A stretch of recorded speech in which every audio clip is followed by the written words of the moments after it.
This is Women Road Warriors with Shelley Johnson and Kathy Tuccaro. From the corporate office to the cab of a truck, they're here to inspire and empower women in all professions. So gear down, sit back, and enjoy.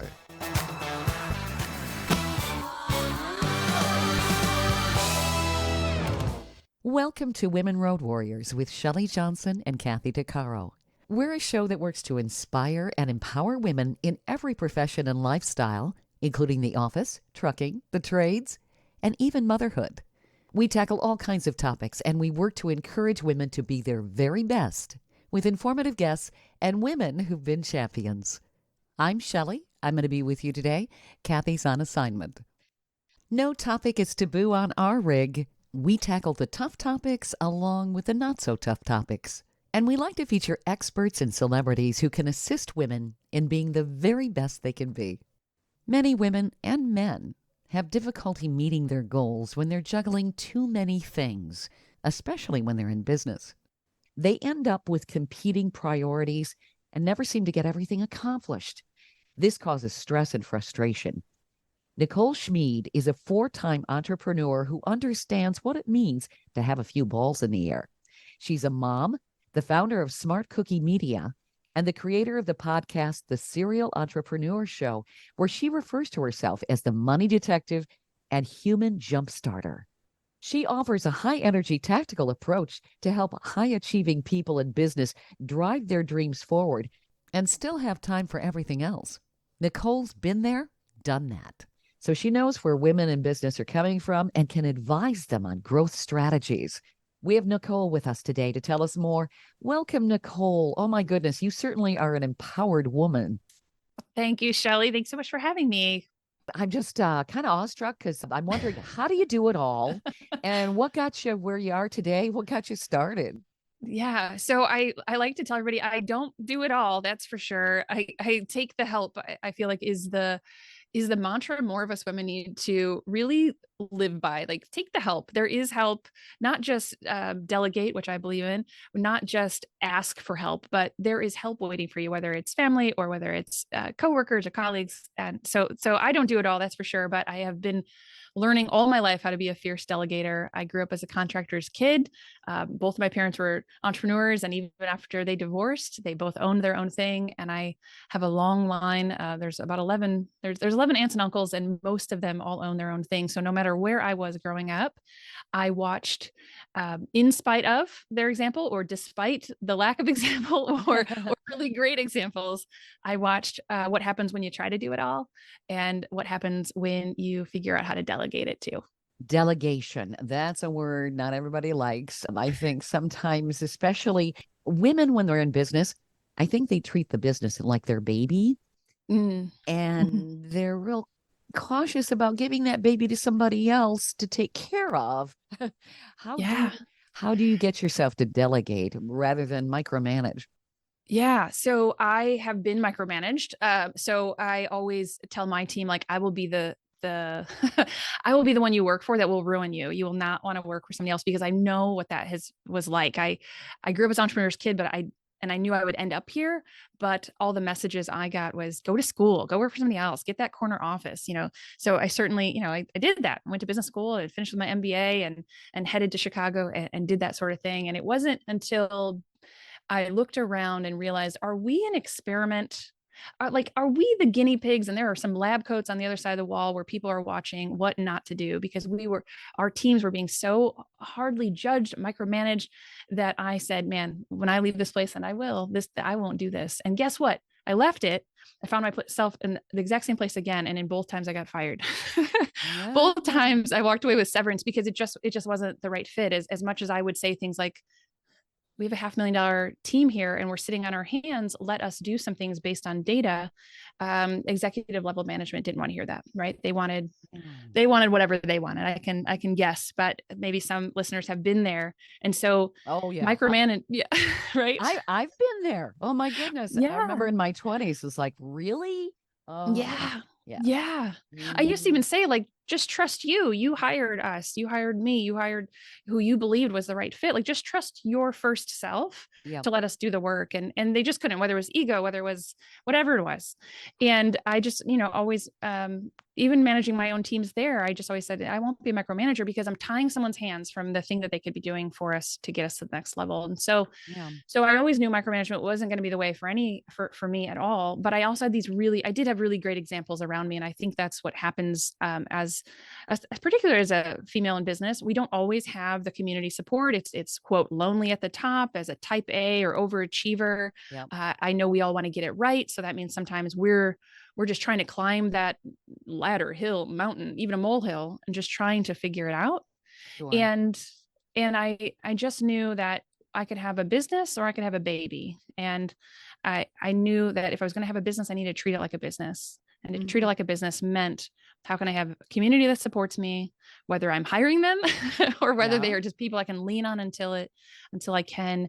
And I sought that wherever I could. And that would be one of my biggest takeaways for somebody is make sure you find how you can do that early so that you can trust and really build that muscle of delegation.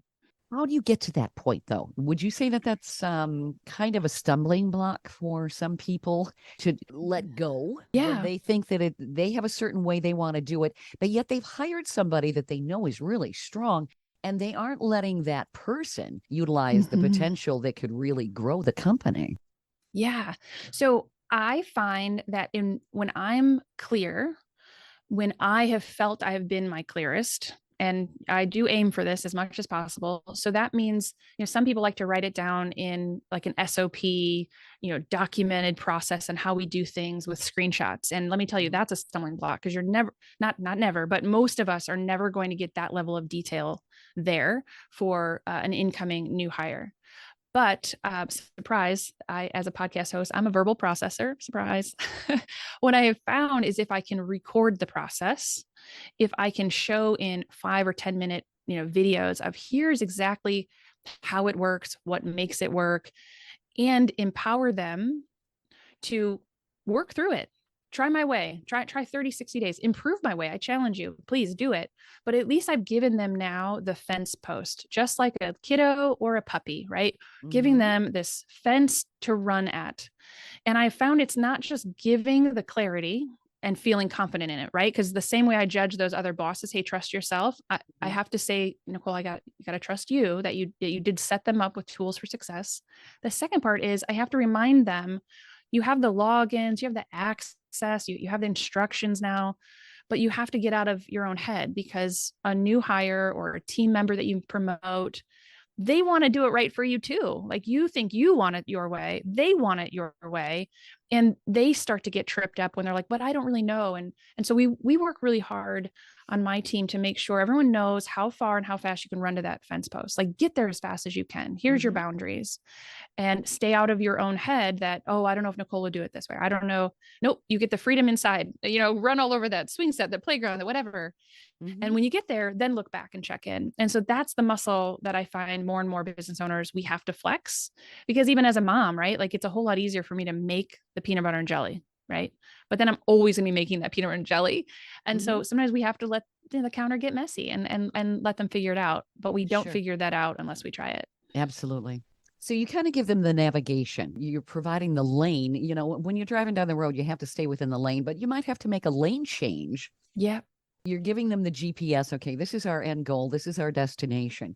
But you've got some latitude in here. And we welcome your perspective because when you think about it, the biggest companies, let's take Microsoft, for instance. Bill Gates, he started in a garage, but he didn't do it alone. Yes. Right. Yeah. It's impossible to do it alone. And so anytime that we try, we're just lying to ourselves. And, I did have the benefit of seeing it. I joke that being an entrepreneur in my family was kind of like horse breeding, just in our line. Like you're going to do it. Right. Even several of us that didn't choose entrepreneurship, they are professors or teachers or administrators at school. So I always joke, well, you guys own your classroom or practically your school. So I did get the benefit of seeing, at a family pool party or a reunion, there were still like business deals happening because they had this little mini community inside, of like, hey, are you working on this project or that? And so we don't don't do it alone. Even as solo entrepreneurs, I work with, small teams or solo entrepreneurs too, one-on-one. And there's, they might be a one-man band. And we call one of our clients, she does do so much, but she also has support that, is unequaled anywhere else. She not just family at home, but she has us on our side for literally unlimited support. And I think it's important to have a business. You've got to find, where do you find that in your world? Absolutely. Stay tuned for more of Women Road Warriors coming up.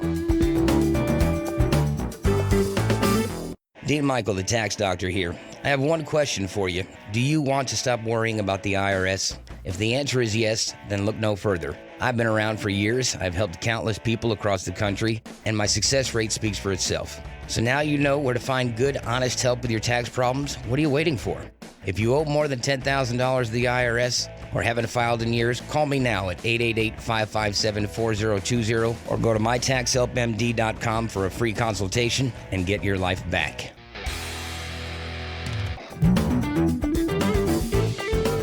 Welcome back to Women Road Warriors with Shelley Johnson and Kathy Tuccaro. If you're enjoying this informative episode of Women Road Warriors, I wanted to mention Kathy and I explore all kinds of topics that will power you on the road to success. We feature a lot of expert interviews. Plus, we feature celebrities and women who've been trailblazers. Please check out our podcast at womenroadwarriors.com and click on our episodes page. Also, don't forget to follow us on social media. We're on Twitter, Facebook, Instagram, Pinterest, LinkedIn, YouTube, and other sites. And tell others about us. We want to help as many women as possible. Part of success is not always overdoing it if you're an overachiever. If you feel overwhelmed, you're probably taking on too much. Business owners and high achievers need to know when to say when. Delegate and take the help. Don't do it all. Be a fierce delegator and don't micromanage. Trust others to do the work to grow your organization or help you build your success. Nicole Schmied is the founder of SmartCookie Media and the creator of the podcast, The Serial Entrepreneur Show. She's been talking about how to manage people as an entrepreneur and how to manage your business. She's got some great insight. So I'm sure we have a lot of listeners out there that have toyed with the idea of going into business. They'd really like to.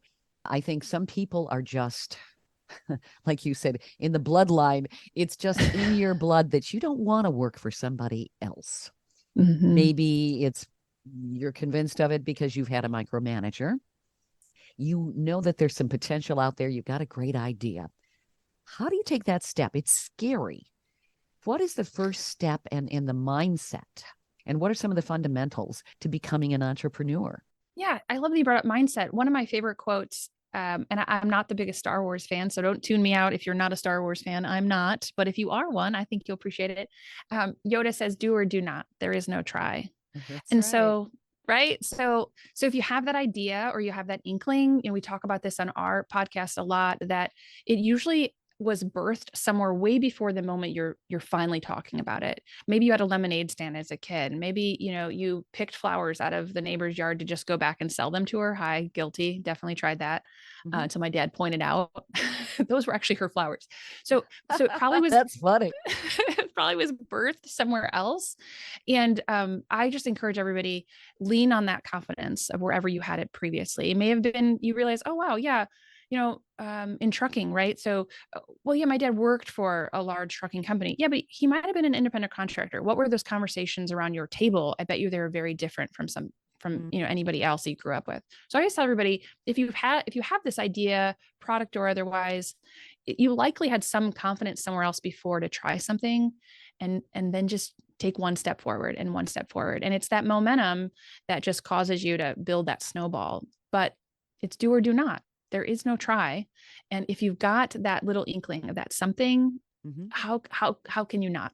How can you not at least take an action step forward? So, that could begin with a conversation. Somebody just recently reached out to me, a longtime friend, and he said, hey, I got this idea. He's like, I've been doing a lot of, stay-at-home dad stuff, as the girls were growing up and they're now older. He's like, but I've had this idea and it involves laundry. I won't share his secrets here, but he was like, how do I manufacture that? How do I get that started? He was so stuck in like, how do you take it to market? When I was like, Sure. who else wants it? Have you made a prototype? Have you asked somebody? I said, because you could sell something at a local event before you know, but like, let's just talk about like, what have you done? Have you told anybody? And it's only until he reached out to somebody, I've been his friend 20 plus years. He's never mentioned it before. Did he finally get clarity on like, oh, so I don't have to spend gobs of money, manufacture something, and then for it to flop? Nope. Test it out. Start talking about it with your peers and see what Sure. comes of it. That's very important. When somebody's thinking about going into business, no matter what it is, it can be overwhelming. It's like, where do I start? How Yeah. am I going to succeed? And then people might have somebody in their life that's going, oh, are you nuts? Why would you do this? You've got security, you've got job security. Yeah. Yeah. Why would you venture out and even try this? You have to find champions along the way too, don't you? Yeah, I agree. In fact, sometimes the person that tells us this is dumb or it's not a great idea, the loudest voice, I think, if we were all really honest with ourselves, is not mom, aunt, uncle, or spouses. Spouses can be pretty loud, but it's our own head of what we think somebody would say, right? Like it's not even external to us. A lot of our people closest to us would never be so degrading to us, but we imagine that they would be. It is that security, that comfort, right? Mhm. It is, well, I have a family, or I'm supposed to provide, or I get it.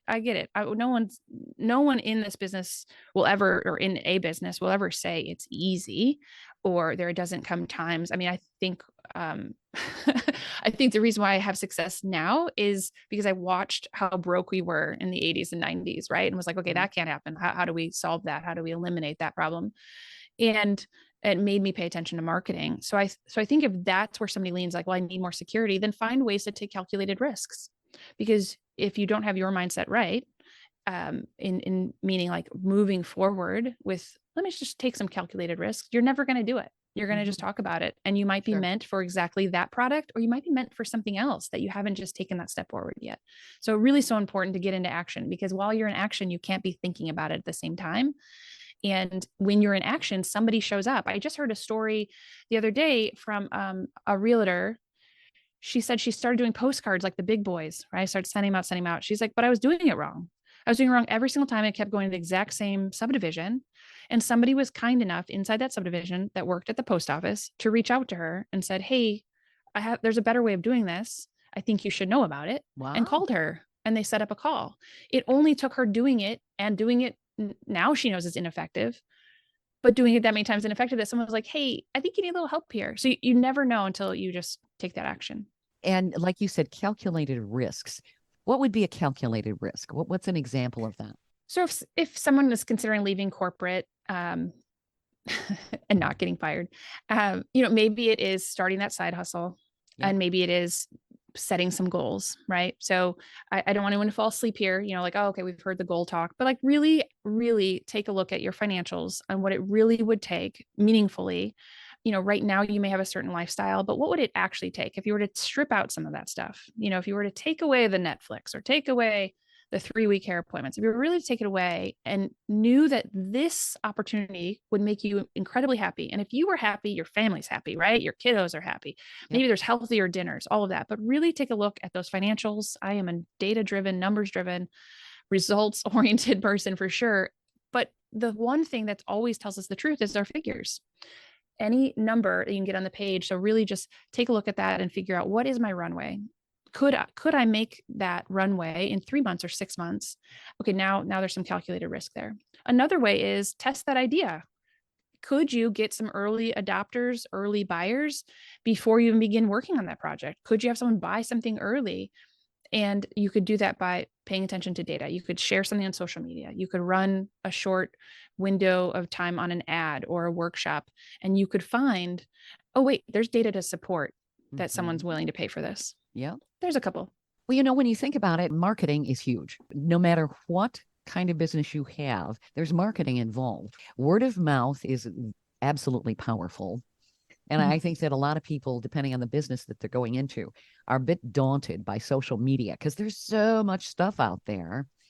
But you could even launch a very small campaign and get a feel for the kind of response you're getting. I mean, it's what they call A/B testing, I guess, in marketing. Yeah. You try one approach, then you try another approach, and you're going, okay, this is giving me some initial feedback on maybe a direction I need to head. Yeah, I love that. So I'm pretty dangerous with $1 a day on Facebook. Yes, we spend gobs more for our clients, that's for sure. But even just building engagement or insights, we can tell a lot about an offer or a solution or a campaign with just $1 a day. And it's that early feedback, those, out of 400 impressions, how many clicks are happening would give somebody so much more confidence in, oh, wow, people actually want this, raising my hand and saying, hey, this is an option. Not just, because we can't just come to friends and family, right? They're not always our buyers, and we shouldn't lean on them anyhow. We need the larger market. And Right. so we always encourage, like, hey, you could put $1 behind something for 4 days or 10, and you could really find out, is the market there for me?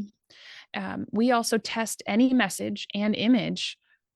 Sometimes, we'll do like 10 different tests, and under $10, we find what is winning. What is this gold star? It's going to print money for us time and time again across any platform. So we treat Facebook not just like the end all be all, but really as our little marketing chemistry lab for ourselves and our clients.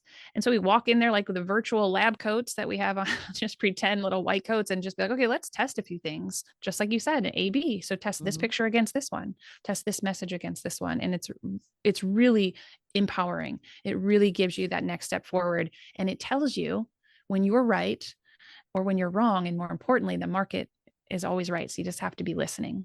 And marketing is important no matter where you are. You may not be in the digital world, but like you were talking about the person who was sending things out to this neighborhood, and somebody from the post office said, this is not correct. I can't imagine how much money a lot of companies spend in junk mail.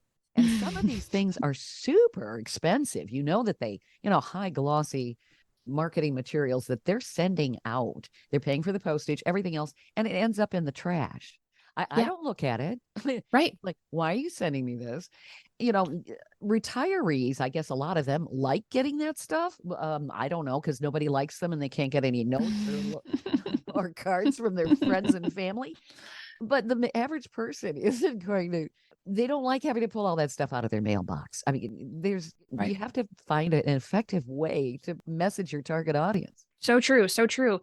And what we find is, if you can test something using digital, my parents, they own roofing and siding, windows, doors. In fact, that was one of my first businesses, because I wasn't going to take over their business. I opened my own. And what we did, in a day was flyers and a knock on a door if they were, in an area of hailstorm, or a sign in the yard. And then just, relying on those referrals. We couldn't track the way we can now to see, if we wanted to put flyers across a neighborhood and had no idea if they had a storm. Now people can pinpoint it, didn't have to guess. Sure. Now you can drop those postcards. But what matters is what's on them, right? Coca-Cola, I believe the number was, I don't know if it still is, they work to make sure there's 11 branding impressions that you see in a day that you could possibly see. If you don't leave your home, you don't leave your home. If you're a Pepsi drinker, you may not see it all day, but there either is product placement or billboards or wherever they possibly can, 11 times. And if Coca-Cola is doing it 11 times, we certainly need to try. We need to try a few more. And if we're going to try, we really should know the message that stands out for our target. And whether that is a postcard, or whether you can take that one message now that you've proven it for under $10, and now you can, put it on LinkedIn or put it on the postcard, or actually handwrite, a note to maybe those retirees if they are your target. And it would be so much more powerful because you're using language that they're looking for. Name recognition is so important. You got your branding and all of that involved. Coca-Cola, obviously everybody knows what Coca-Cola is, but they didn't always, Right. Yep. So important. And then so important. You'll see ads. And of course, I sometimes wonder with some of the ad agencies, really? Okay. It's a clever ad. It's creative, but what's the product after you're done watching the ad? That's not effective. Yes. Yeah. Right. Marketing agencies are out there too. I hate even lumping ourselves in with them, because we try to really aim to do it different. And there's no other word to call yourself, though, when you help people reach visibility and stand out. But so many of them are just flexing on what's possible instead of what's profitable. I don't want what's possible. I want what's profitable. And so that's just it. You see some of those campaigns and you're like, okay, but wait, what does this do for me? Now, it did get you to talk about it if you remembered the brand, right? Like Oh, they sure. may have achieved, notoriety, if you remembered what it was. And Yeah. so there might be some method to the madness, or there just might be some ad execs throwing money around the table because their client said yes. Do or do not. Like Nicole Schmied says, there's no try when it comes to business. Take an action to achieve your dreams. Take that idea and move it forward. Look at the steps you need to take and make a plan. Get the clarity you need and run it by your peers. Bring that idea to fruition and find your champions who encourage you on your journey. Don't give in to the negative thoughts you may have that will undermine your success. Change your mindset and find ways to take calculated risks as an entrepreneur. Test your idea to see if you can get early buyers. Look at the data to see if people are willing to pay for your product. Define your message and the marketing strategy to properly reach your target audience. Nicole Schmied is the founder of SmartCookie Media and the creator of the podcast, The Serial Entrepreneur Show. She's offering tips on the ways to succeed in business. Nicole, at the end of our previous segment, we were talking about targeted marketing and misguided ad campaigns. One of the ad campaigns that sticks out in my mind that I found it particularly hilarious. There was a lot of money spent by the state of South Dakota. It was an anti-drug campaign about methamphetamine, and it was called Meth. We're on it. Well, they've got different people in this commercial, all age groups. Meth. We're on it. Okay, you walk away from that going, everybody's on meth in the state of South Dakota. And they spent an enormous amount of money on this. And it's just like, really? And that was not the message they were trying to convey. They were trying to say, we're on top of it. But that's not the way it came out. Oh my gosh. Yeah. So, there was in my own state, Indiana just recently awarded a contract to a marketing agency that, they were putting a lot of tourism ad dollars behind it. And, if you don't know much about Indiana, well, I'll tell you, there's Indianapolis 500 here. So we like our fast cars. We certainly have a whole lot of corn. There's an amusement park that capitalizes on there's more than corn in Indiana, talks about that. We do have a national park along the lakeshore of Lake Michigan. We do have some pretty cool assets. So they put some tourism dollars behind this, and they awarded that big proposal to a marketing company, and they went to work. And I was really excited to think like what could be possible for Indiana. We tend to be a flyover state. We are the crossroads of America. Anything coming east to west, north to south, it's got to come through us. When we had the polar vortex a few years ago, there was a meme with John Candy saying, "Hey, Indiana's closed." It was hysterical but true, because if it's blocked here with snow, you're not getting that Amazon order. Right. We have so much logistics here, from Ford Motor Companies in this area to Lear, which makes stuff for Ford, so much. And to me, I just thought, man, the opportunities, how great. And had I known about it, maybe we should have probably gone out for it, but I didn't know about it. And when this rolled out, we saw two flaws because the market screamed them as soon as it rolled out. And it was one, it was clear to me they did not use any focus groups to test their imagery, to test their messaging. They could have easily pulled together groups that would have shared their opinion, whether you wanted to use them or not, whether they were educated in marketing or not. But you could have at least heard early feedback. So that was clear to me, because the amount of people that were so enraged it was clear. For once, all over the state, everybody was on the same page. And two, in a tourism-funded campaign, would you believe the signs? I don't want to give the spoiler away, so let's see if you can guess it, Shelley. The signs where you enter a state. You've traveled across. I think a lot of the listeners here may have traveled across the states. What is on most signs when you enter a new state? Well, it says "Welcome to the state of," and it seems like you see the shape of the state, don't you? Yeah. A lot of times. Would you believe the word "welcome" was omitted from every single welcome sign? Oh my. Okay. Yes. And so that was one of the things people were up in arms about, like, how could you miss this? Which then makes me wonder, right? What else did you miss out? What other assets do we have here? Like, besides welcoming, like, could we at least appreciate that we're from the Midwest and like we try to be Midwest nice? Like, yeah. it's those types of things that that remind me on the regular that I don't have to be right about a campaign. I just have to be listening. And I think that's true for any business owner about their own marketing. Yep. Don't let your ego get in the way. You just have to be listening to your market, and you can do it. You can ask them. You can go straight to the source and one-to-one have a conversation, and that will be the fastest path to cash. I think ego, it's just not a good thing. I mean, we have to have a certain amount of it to have confidence. But if you are so strong, I want to say the word bullheaded. Let's call it that way. Yes. You are just, this is my idea and you're not going to change it, even if everything points to the fact that you need to pivot. You should be able to say, okay, let's change because I want to make money. Ideally, I want to get from point A to point D. And this is what I have to do. Would you say that that's one of the biggest obstacles entrepreneurs can have? Oh, absolutely. Entrepreneurs, founders, executive directors of nonprofits. I've sat across one that, founded a nonprofit, and plenty of people had shared that, it might be time to have someone else come in and run as the CEO for her, or at least a COO. And I think, she wanted to have things done the way she wanted to have them done, the way she wanted to have them done, and still had these big goals for the organization. And I remember having to have the conversation, do you want it done, or do you want it done your way?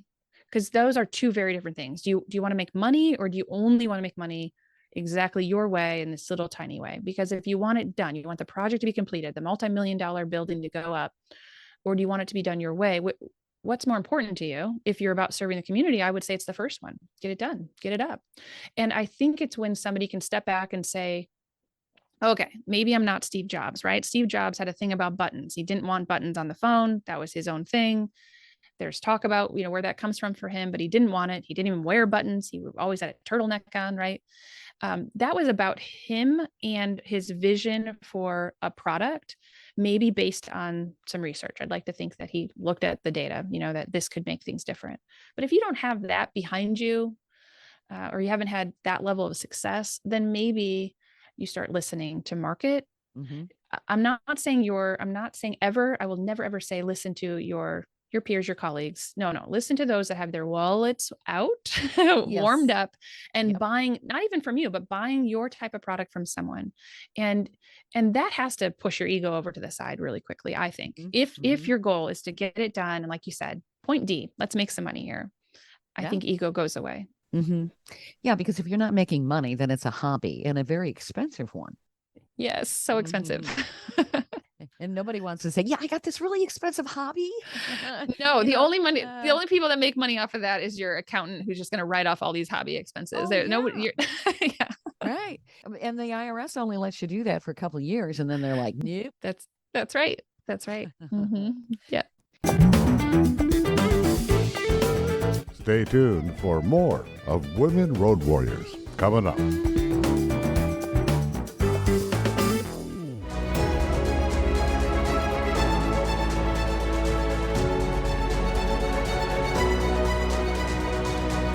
Kathy DeCaro is nothing short of amazing.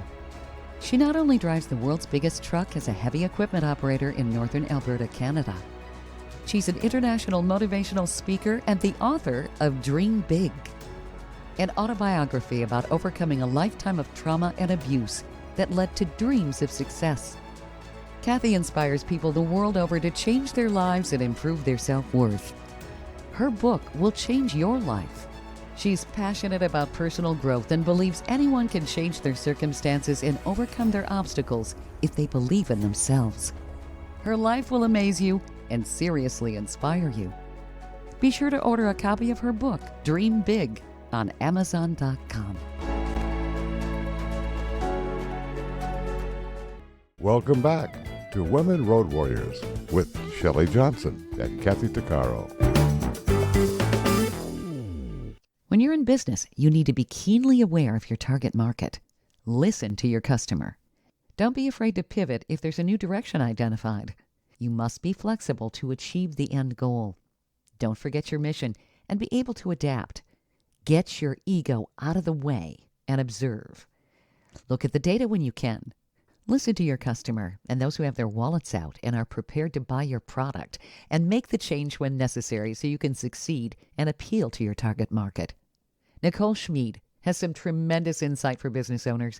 She's the founder of SmartCookie Media and the creator of the podcast, The Serial Entrepreneur Show. So, Nicole, you teach people how to work with competing priorities. There are so many competing priorities in life, and women certainly have tons of them. How does a woman who wants to go into business or is in business balance everything? Yeah, I think for me, this may not work for all, but I think it's first recognizing this idea of balance is made up, right? Like balance truly, if we really think about the scales of justice or just a scale anywhere, right? Like there's this counterbalance, there's this other balance to balance things out. So there's no such thing as like perfect balance. Like you're going to have to constantly be adding to one side, decreasing from the other side.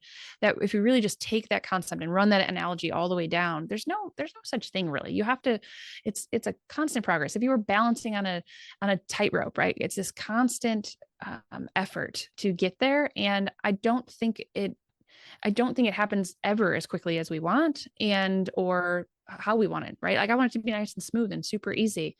It doesn't, but I think it's recognizing it early on. If I am with my kiddos, I really want to be present with my kiddos. But when I have a business, it's like I left one of the kiddos behind, right? Like that, like you tend to still be thinking about it. So I try to find, right. So I try to find ways that I can shut that off. So it's either planning activities for us so that when I'm with them, right? I make sure I'm not listening to other podcasts when I'm with them. I'm not listening to a business podcast where I'm getting ideas or charged and revved up with new ideas for ours. And so I think it's really important to just put those boundaries in place to say, when I'm here, I'm here. And when I'm all in over here. My oldest is 6, and it's been 6 years of like always inconsistent childcare situations, right? So my calendar never looks as balanced as I would like it. And if I were to constantly fight that, I would be miserable. And sometimes I do. Let's be frank. Sometimes I do. Sometimes like, no, this really has to happen. Like I have this meeting or I have this booking. And so I think it's really finding ways you can put into place what has to happen in order to meet the goals that still serve your family. And then also, why are you doing this? It probably is for freedom and flexibility. So on the times that I can't be moving a lever in my business, pushing the button because I want to push the button, whatever that looks like for me, I need to remember that I am the CEO and visionary of the business. So somebody else should probably be pulling that lever or pushing that button. Yes, I have to be available for content just like you, Shelley, right? Like, yes, I have to record the things. I have to do those things, but other pieces of the puzzle, I've got to put in the boundary and make sure someone else is getting to that. And I think everybody in any stage of their journey needs to be reminded of that regularly because balance is hard. Kiddos get sick when they get sick, and it's usually the most inopportune time. Last year I was stuck in New York for 24 hours due to storm and, just backup of all these planes being down. That I just was stuck there 24 hours. You make the most of it and you figure it out. Makes sense. Nicole, I know that organization can be an issue for a lot of people. Some people are good at it. I know that I take notes. I have, the sticky note program on my computer. I'm always making a list. I've been making lists forever. It keeps me on point. Is that something that really organization is really key to success as an entrepreneur as well? So I believe it is because I feel it's key to my success. However, I've seen how it's had to morph and change over time. I don't know that it actually is a key to success, though. I have interviewed founders of all levels, but I'm particularly thinking of one founder that he would probably tell you he's not organized, but we're talking about somebody who is involved in one of eBay's largest multi-transactional deals. And we're talking multi-millions. And I would say he probably, maybe he does, but I would think that he might say like, it's not my strongest suit. I could be wrong. He might listen and say, I am totally organized. But I think that it's more about understanding your strengths and weaknesses, that if you aren't the list maker, which I have always been. I remember early on being married, my kid sister, who was 10 years younger than me, lived with us. And she and my husband would say, well, just leave us a list, whatever you want us to do. And I remember as a list maker being so frustrated, like, I'm not leaving you a list. It's the same thing all the time. Just write your own list. Just laminate the list. Just like, it's the same thing. Right. And so I remember getting pretty frustrated about that. But as the digital age has happened, right? Like my lists go into Asana. There's a place for most of my things. If it's a shopping list at home, there's a different place for that. So I find that I have to adapt differently. But if I don't have clear on what's next as a mom, it can be really frustrating. So I had to, during the pandemic, I had a 3-year-old at home and I was very, very, very pregnant. And in trying to work was almost impossible. So I started making giant sticky notes outside of my computer on the wall, those big giant 3M ones. Thank you, 3M. Yeah. And I started just to have to write them down and have them in 20-minute increments. Like, what could I get done in 20 minutes, the next 20 minutes? And so when I did have that 20 minutes, even when the baby was born, that kid, I swear, he didn't sleep more than 47 minutes at a time.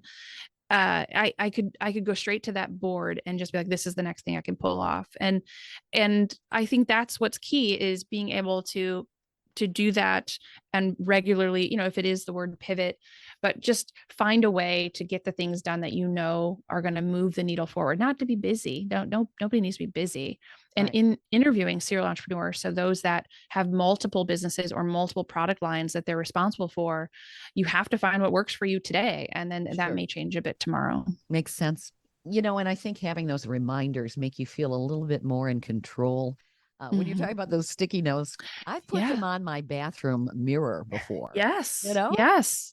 I joke that everybody needs, like, can somebody be my reminder? Like, someone will feel bad, like, oh, sorry to nudge this. Nudge away. Get what you need, because Yeah. the world comes fast at entrepreneurs, and we are still seeing all the branding impressions everyone else is too, and on top of our own work. So nudge away. Sure. Sticky note if you need it. Yep. So what does your show cover, and what does SmartCookie Media cover? You've got a number of things here that are really cool.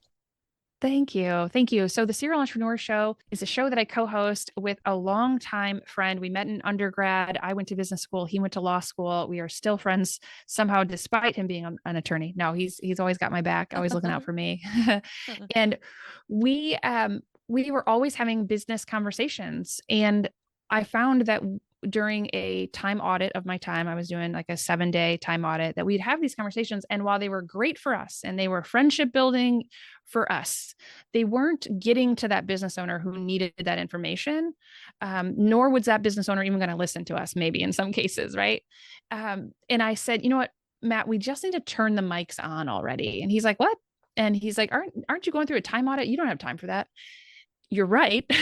But these keep showing up and they're still important. And I think they're still valuable. And I think somebody can learn from it. Maybe that cheeseburger shop isn't going to learn anything, but if a different cheeseburger shop can hear from us and our experiences, whether it's marketing visibility on my end with SmartCookie Media, whether it is data-driven decisions that we do with dashboarding and SmartCookie, or whether it was his in, advising and his attorney brain, his strategic mindset, I said, I think people could learn from it. I think it's time to turn on the mics. And so that's how that began, and started to tell people, like, you can have shiny object syndrome be one of your biggest superpowers, that we're showing and proving that business owners can do more than one thing and do it well, have profitable exits, write the book, whatever it is that they're up to. What is SmartCookie Media?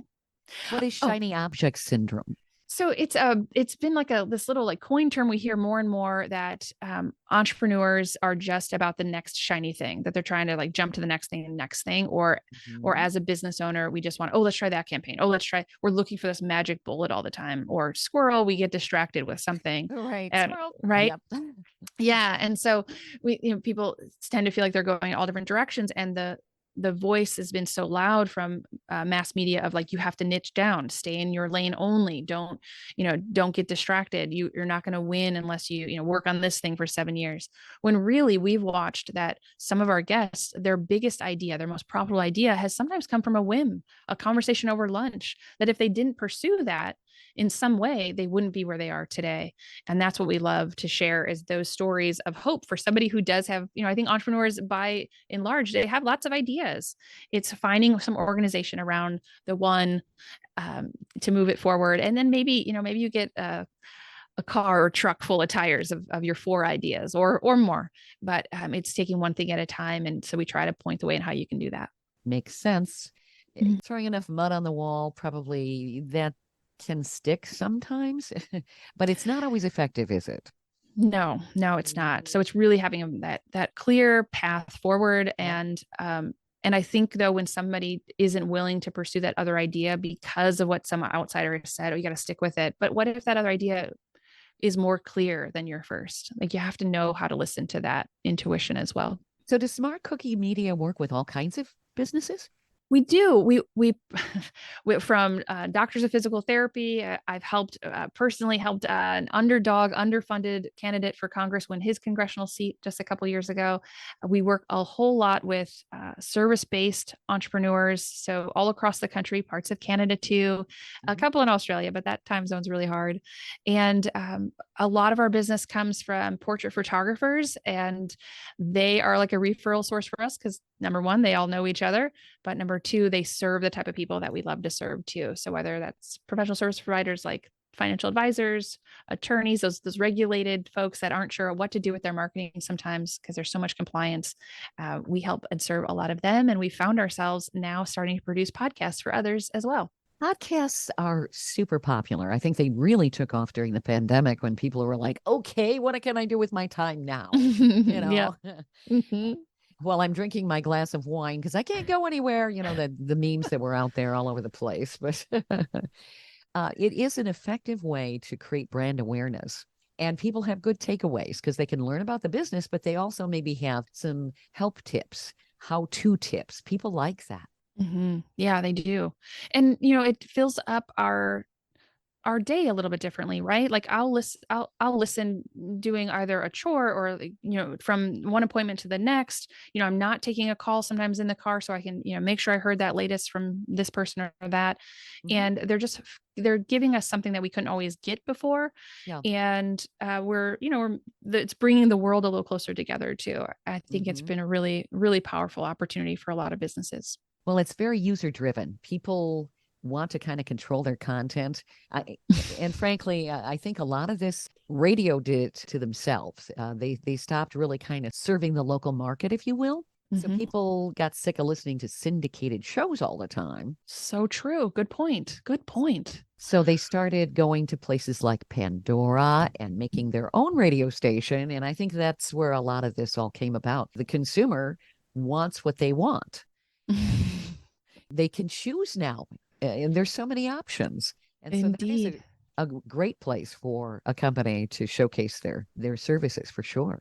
Yeah. And, just in terms of who's there and the type of listener that's there, the stats that have come out, talk about how, the education levels, the income levels, the decision-making levels that many listeners are at. I think it's really important as we see that grow and even develop other levels, up, down, sideways. I think it's really important to realize you can be not just in their pocket, but literally in their earbuds when they're, hey kids, hey, quiet down, I'm trying to listen to this, when, wherever they're at. And I think it's really important if a brand can weave a story, share a story about their work in not such a pitch fest way, but or just a real authentic, relatable way. I think it's really powerful for the consumer to get to make a choice after that. It is. Absolutely. So we only have a couple minutes and I want people to know how to reach you, listen to your podcast and be able to reach out to your company as well. Is there one maybe motto or strategy for people who are currently entrepreneurs, if they're thinking about becoming an entrepreneur or if they're currently doing that and maybe have some roadblocks? Is there maybe a motto or something that they can grasp onto that will keep them going? One I keep behind me at my desk all the time so that I can see it as a reminder when I'm in a call or doing a workshop. I can just see this little flash behind me. It is from Nelson Mandela. And the quote is, "It always seems impossible until it is done." So it's always going to feel hard. I like that. I like that. I remember deciding to be self-employed when I was in my 20s, and I came up with patience, prudence, and perseverance. Oh, I love it. I love it. So good. So good. And Patience I still have to work on. Yes. But, I thought this is a good reminder, just keep plodding along. Just do it. Just do it. Like Nike, just do it. Right. Just do it. Or even Dory, she's that little swimmer that just in the Nemo movie that says, just keep swimming, just keep swimming. So That's it's also a good one. That's right. Mhm. So where do people find your podcast and your company? Yeah. So the Serial Entrepreneur Show is on all the major platforms. Wherever you're listening to your shows, you can find it by searching Serial Entrepreneur Show or my name, Nicole Schmied. And if you want to just make one connection, that would be really easy. You can find me on LinkedIn at Nicole Schmied, Schmied, over there on LinkedIn. You can find me all the other places that you like to hang out too, but that's a great one I'm always in there. I'm always managing that myself, and inside the DMs, you can connect. Excellent. And people can reach out to your company as well, and just maybe do a short consultation to see if it's a fit, what you guys can do. Yeah, we do a 20-minute game plan. You get it right with me. You can book it right there on the website, smartcookiemedia.co. And that definitely is .co, not .com, SmartCookie Media. Excellent. I love your perspectives. You are a wealth of information and inspiration. I love this, Nicole. Thank you. Thank you, Shelley. Oh my goodness. Thank you. It's been a pleasure sharing with you. I really appreciated you reaching out. You're very welcome. Thank you, Nicole, for being on the show. We hope you've enjoyed this latest episode. And if you want to hear more episodes of Women Road Warriors or learn more about our show, be sure to check out womenroadwarriors.com. And please follow us on social media. And don't forget to subscribe to our podcast. Thanks for listening. You've been listening to Women Road Warriors with Shelley Johnson and Kathy Tuccaro.